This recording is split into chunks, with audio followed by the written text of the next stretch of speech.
Hello guys, andito na po kami sa aming bahay kubo. At yung aking asawa ay naglalagay na ng alambre para tuluyan ng mabuo ang bakod namin. Ayan nga pala yung aking bunsong anak, si Tantan. At ang panganay kong anak naman ay si Kyler. Samahan niyo ako. Tingnan natin yung ginagawa ng asawa ko. Ito nga pala yung nabili naming lupa. Guys, yung bakod, yan yung haganan ng aming nabiling lupa. At ito naman, pasukin natin ang bahay kubo na pinagawa ng aking asawa.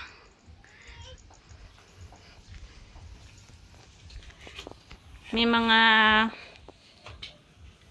pakit na dyan na kung saan ay kuryente na lang ang kailangan. Kulang. At tubig. Yan yung susunod naming papalagay. Para tuluyan ng magamit tong bahay kubo naming pinagawa. Ayan nga pala yung aking asawa. Oh. Daleng, kaway ka nga dyan. Opa. Okay, napakasipag ng aking asawa. Tingnan nyo naman. Ayan naman si Kyler, ang aming bunso. At ito si Tantan. Amerikano daw siya. Laging sinasabi nila Amerikano daw.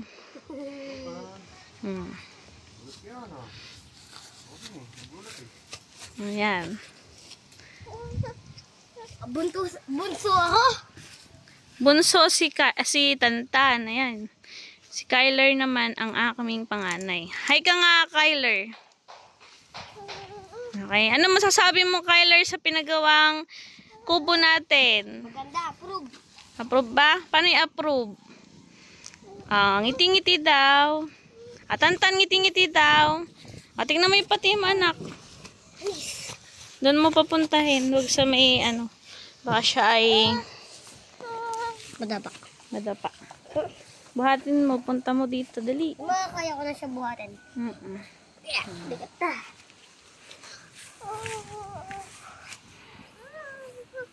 Lakad na.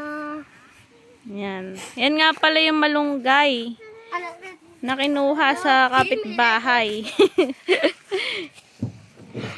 Masipag kasi ang munga kaya tinanim na namin dyan. At susunod, marami kaming itatanim na mga punong kahoy para magkaroon ng lilim yung aming bahay kubo. Tapos namin. Ne.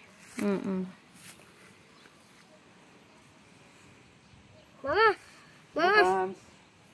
Ano yung problema? Baka tapakan niya tayo ng ano. May tae ba? Ayan o. Ilisan mo siya doon. Okay, tingnan mo yung pati anak.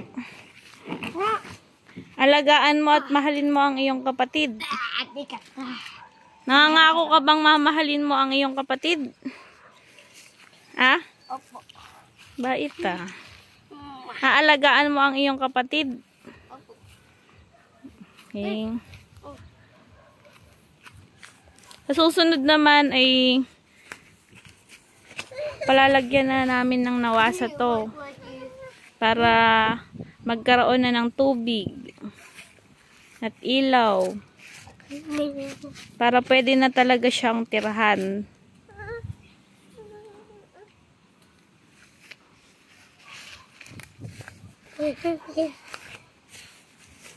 Tumba. Lockdown. Sige. Ito muna. Bubot. Buda. Atandan.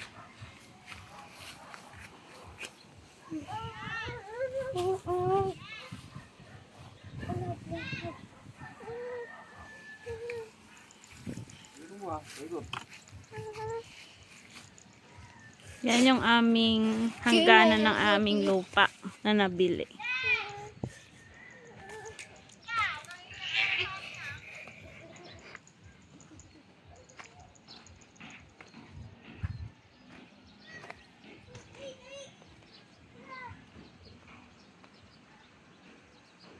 Ito ang aming munting bahay kubo na pwede nang tirhan anytime. Basta magkaroon lang kami ng tubig at ilaw.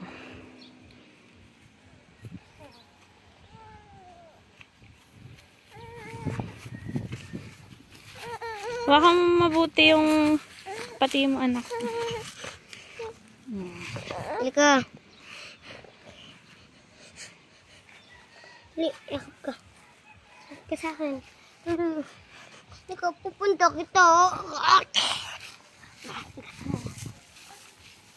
Kabigat na. Ay, wow. Dami. Para. Mama, pwede siya rito. Yan, nag-alalakad na yung aming bunso. Kabilis ng panahon. Dati nasa tiyan ko pa lang siya. Ngayon naglalakad na. Ay, kalawak ka.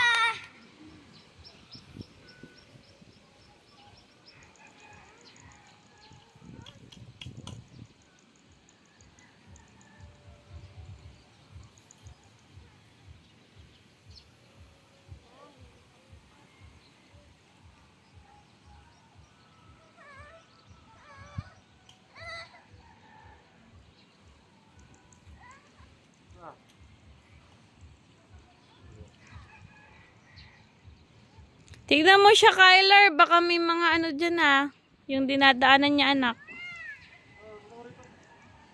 Dali, punta tayo nun. Hello,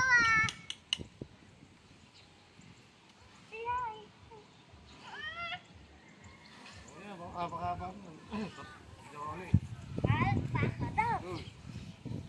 Okay. Yan lang, guys. Yung aming munting kubo at munting bakod. Okay, bye-bye. Ay,